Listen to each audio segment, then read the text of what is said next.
როგორც გითხარით. სამი ტყვია ვესროლე, აი აქ მოხდა. აი აქ მოხდა. ორი ტყვია მოხდა, ტყვიაში, ერთიც გვერდზე 9 სანტიმეტრი, 1 სანტიმეტრით გვერდზე. აი აქ მოხდა, აი. აქედან დასკვნა რომ იარაღი არის კარგი, ანუ შეჯგუფულობაა კაი იარაღს. შეჯგუფულობაა კაი, მაგრამ მიაქვს დაბლა და მარჯვნივ. ამას უნდა ჩაჯდომა, გასწორება და ამ მანძილზე, როგორც ნახეთ ახლა ტყვიაში რომ ამითი გაარტყათ. აი ბევრი დამეთახმება რომ ძალიან რთულია რა. რა წარმოიდგინეთ, ესეთი რთული იარაღიდან ვისროლე. პატარა ლულიანი რაღაცით.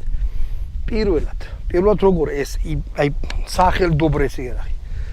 და ტყვიაში გავარტყი. ნუ მე მაგარი მაყოფილებ, მაგრამ თვითონ იარაღი არის გასასწორებელი. დანარჩენი. ნუ ცუდი ისაა, რომ ხარისთან დამოკიდებულებაში მაინც ძვირიღის ეს იარაღი რა. ზუსტად ვერ გეტყვით რა ღირს, მაგრამ რახან კომპაქტური იარაღია. ღირს ძვირი, იაფიანი იარაღი არ არის. აი ეს იყო ამაზე ავტომატი კალაშნიკოვი დამოკლებული. იმედია მოგეწონათ. კაი რაღაცაა რა, თან ახლა ამით რომ გამოხვალ შეიძლება ვიღაცას მაგრაგული გაუხეთქოთ რა. იმედია მოგეწონათ თვითონ ეს ამ იარაღის განხილვა. თუ გაქვთ რამე იარაღი, მოგვაწოდეთ მეგობრებო, ნუ დაგეზარებათ, ხო კიდე.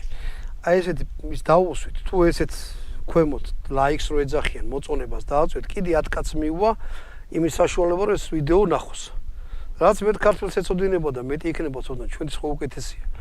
ტყეში თქვენ არ გადიხართ თქვა და არაფერი, უბრალოდ თითის დაწერა ნუ დაგეზარება.